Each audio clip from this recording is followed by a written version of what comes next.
হঠাৎ করেই চট্টগ্রামের ইপিজেডে একটি পোশাক কারখানায় ভয়াবহ আগুন।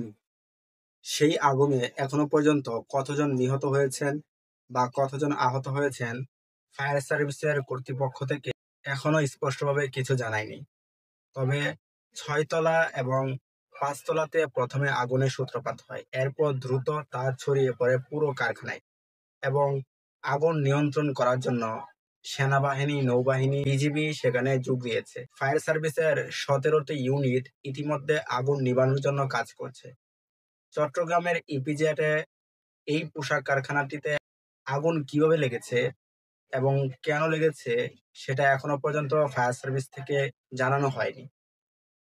তো আগুনের সূত্রপাত কোথা থেকে হয়েছে এবং কি কারণে আগুনটা লেগেছে এটা অবশ্যই ফায়ার সার্ভিসের কর্তৃপক্ষ তদন্ত কমিটি গঠন করে অবশ্যই জানাবে যে কিভাবে এত বড় একটি আগুনের সূত্রপাত হলো।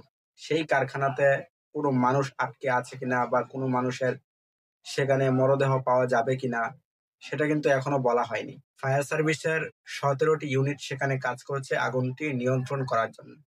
প্রথমে আগুন নিয়ন্ত্রণ করলেও হঠাৎ করে আবার সেই আগুনটি দ্রুত বেড়ে যায়।